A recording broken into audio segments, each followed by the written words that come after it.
Assalamualaikum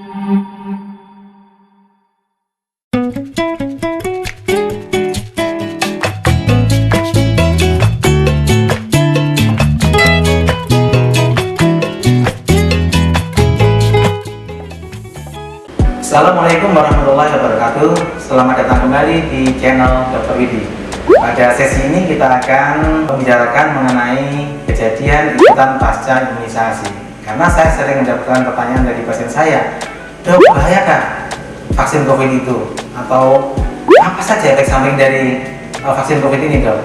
Efek samping suatu vaksin lebih sering disebut sebagai kejadian ikutan pasca imunisasi atau KIPI. Masyarakat awam lebih menyebut efek samping, tapi istilah yang tepat dan istilah yang resmi dipakai pemerintah adalah KIPI. Jadi KIPI adalah suatu keadaan di mana terjadi reaksi-reaksi tubuh yang tidak diharapkan yang mengikuti penyuntikan vaksin COVID-19. Contohnya begini, misalnya saya ingin minum obat Antalgin untuk sakit kepala saya. Menurut keterangannya, obat Antalgin ini mempunyai efek samping asam lambung, jadi perutnya akan perih kalau minum obat Antalgin ini meskipun sudah sesuai dosisnya, begitu. Tapi kalau kejadian ikutan pasca imunisasi, kita disuntik dengan vaksin, tujuannya adalah meningkatkan antibodi kita. Tapi ternyata timbul gatal-gatal di situ, kemudian timbul kemerahan, maka ini disebut sebagai suatu kejadian ikutan pasca imunisasi. Jadi lebih tepat disebut sebagai KIPI daripada efek samping. Kalau kembali ke Antalgin tadi, kalau Antalgin tadi diminum kemudian orangnya timbul nyeri lambung, si B juga nyeri lambung juga, si C juga nyeri lambung, ini namanya efek samping. Tapi kalau Antalgin tadi diminum kemudian timbul gatal-gatal, kemudian timbul kemerahan, kemudian timbul gejala melepuh pada kulitnya, ini yang disebut sebagai adverse event, ya, atau keadaan merugikan atau kejadian tak diinginkan.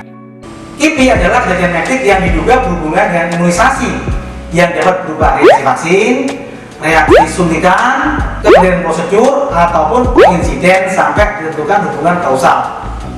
Ini dapat berupa gejala, bisa juga berupa tanda-tanda, bisa juga berupa penyakit atau hasil bersama laboratorium. Untuk mengetahui hubungan antara imunisasi dengan KIPI ini, diperlukan pencatatan dan pelaporan reaksi yang timbul dari penyuntikan ini. Nanti yang akan dibawa ke Komnas KIPI atau ke Komda KIPI. KIPI ini bisa non serius yang tidak menimbulkan risiko potensial pada kesehatan si penerima, sampai yang serius yang menimbulkan kecacatan dan kematian pada si penerima. Reaksi lokal ini bisa berupa nyeri, kemudian kemerahan, kemudian bengkak pada tempat suntikan, atau reaksi lokal yang lain yang berat, misalnya selulitis atau suatu peradangan di bawah jaringan kulit. Reaksi sistemik seperti demam yang tinggi, kemudian nyeri otot seluruh tubuh atau mialgia, nyeri sendi atau artralgia, badan lemah, dan sakit kepala. Juga bisa terjadi reaksi lain seperti alergi, misalnya gatal-gatal, kemudian ada kulit melepuh, sampai yang disebut sebagai suatu sindrom Stevens-Johnson atau bahkan shock anafilaktik. Juga bisa terjadi reaksi lain seperti alergi, misalnya urtikaria, udem, shock anafilaktik, pingsan, kemudian muntah-muntah, diare, dan kelumpuhan otot. Lalu bagaimana dengan vaksin COVID Indonesia? Kita ketahui bersama bahwa vaksin yang sudah masuk ke Indonesia dan dipakai sampai saat ini adalah Sinovac, kemudian AstraZeneca, dan Moderna. Ketua Komnas KIPI telah menerima 229 kasus KIPI serius hingga 16 Mei 2021. Untuk Sinovac sebanyak 211 laporan dan AstraZeneca 18 laporan. Ia juga melaporkan adanya 3 kasus kematian KIPI setelah menerima vaksin AstraZeneca. 2 dari 3 ditemukan tidak disebabkan oleh vaksin AstraZeneca. Sebanyak 27 orang meninggal setelah vaksinasi Sinovac, 10 meninggal karena infeksi COVID-19, 14 orang karena sakit jantung dan pembuluh darah. Profesor Indrawan Satari selaku Ketua Komnas KIPI juga melaporkan beberapa nakes yang mengalami KIPI setelah disuntik dengan vaksin Moderna. Sebagian nakes itu mengalami demam, kemudian nyeri lokal, sakit kepala, nyeri otot, mual, bengkak, menggigil, sesak, pusing, ngantuk, lemas, kemerahan di tempat suntikan, ruam, batuk, diare, pegal, kejang, jantung berdebar, perdarahan hingga nyeri ulu hati. Namun kejadiannya lebih sedikit daripada nakes yang tetap sehat dan tidak mengalami kejadian apa-apa. Jadi untuk teman-teman nakes ya jangan terlalu ketakutan berlebihan lah untuk menerima vaksin Moderna ini, meskipun kita tahu bersama bahwa ada beberapa nakes yang mengalami hal yang saya sebutkan tadi. Kemudian ada yang bertanya juga, kalau begitu bolehkah kita minum semacam pereda nyeri, misalnya paracetamol untuk mencegah terjadinya bengkak, kemudian demam dan lain-lain tadi itu, dok? Saya kira begitu.